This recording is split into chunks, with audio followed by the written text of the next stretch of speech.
Part 3. So tonight I started off with, I keep running over to my place. I've been working on the B75 at Dad's. I have a B61 parts truck that's over at my place, and it's been a real pain to have to run back and forth. When I realize I need a little part, something else, need to look at where something went, because a lot of things weren't hooked up on the B75. So,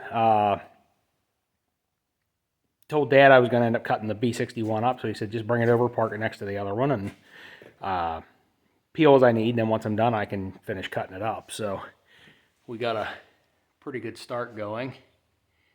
Still held antifreeze. It's got a good 673.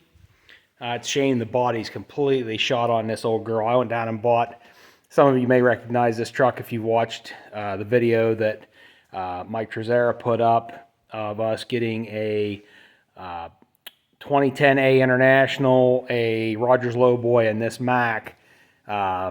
Sadly, the 549 stacked a bearing in that International on the way home. Everything checked out. We started it, had a light miss, but just kept getting more tired and more tired on the way home till it got to sleep. So, but anyway, that truck actually went to Maine, and a guy's gonna rebuild it or put another engine in it. So this old girl's not worth saving, but it's gonna give life to a few others. Been just lots of small stuff, like the air intake line for the compressor. All that was missing off. I don't even know how it was hooked up on the B75. So I took the copper line that runs the whole way around, hooks in the bottom of the intake, took all that off the 61, moved to the B75, went to put the dipstick back in, that pulled out. The adapter is wrong off the B61, but tomorrow I will go get the right size one of those so I can put the dipstick back in. Just drained the oil out of it and made a huge mess because my drain pan is just a hair tall, and where the drain plug comes out on the B75 is just a hair above the cross member that goes underneath the truck. And I had one of those green flexible, make it whatever you want funnel kind of things laying there, and as I was dumping a little, I dumped a gallon of diesel fuel down through the valve cover just to flush any garbage out that's been laying in the bottom of the pan, and right about the middle of that gallon, as it drained out the bottom, the funnel flipped into the bucket, and glad I bought oil dry. It happens. But I figured I would give a little update. I don't know how many of you are actually paying attention or watching, but figured I would do this anyway because I kind of enjoy it. Let me think.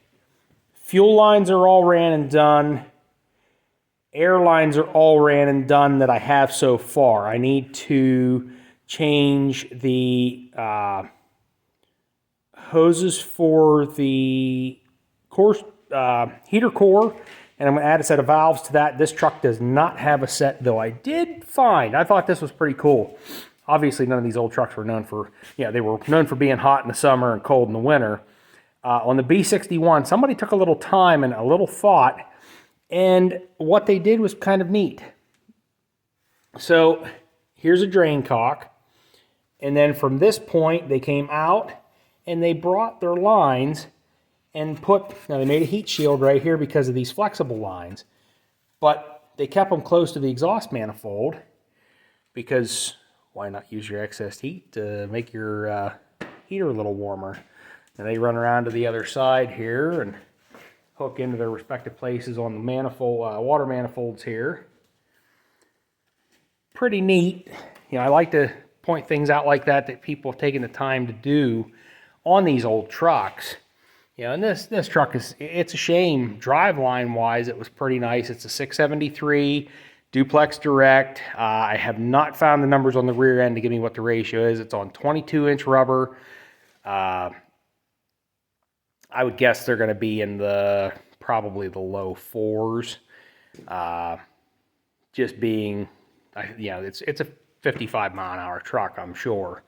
So thankfully the B75, I don't know that I've ever looked up the rear ratio, but it's got a TRT 7220 in it, which would be a triplex, double over. I've never looked close enough to see if it's a 0.60 or 0.68 overdrive, but it's still, this thing will run like 75 or so, because it's also on 22-inch rubber. Will be 24.5s when I get the new ones put on, but let's make sure it runs first. So, aside from that, I got some extra coolant hoses. I got the upper on here, though I may change that out. I had to stretch this pretty hard.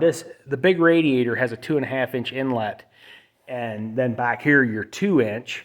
Then on the bottom your 2.5, and your tube here is 2.25. So I picked up some 2.5-inch of this style hose here.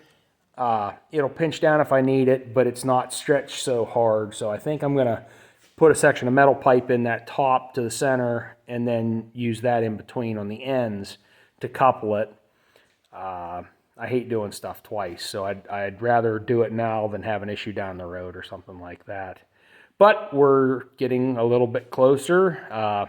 Like I said, before it turns over, but I got new batteries for it, but my battery ends are junk. The cables aren't the nicest, so I want to get it running before I go to the expense of putting battery cables on this, because they're a mile long and they're copper, so I don't want to see that bill. It was bad enough putting the air, fuel, and oil lines on it so far. ASAP Hydraulics in State College, Pennsylvania, they got me all my lines so far, like these fellas here, any of my SAE stuff,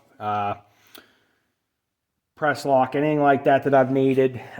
They've got me taken care of on that. Battery Warehouse in State College.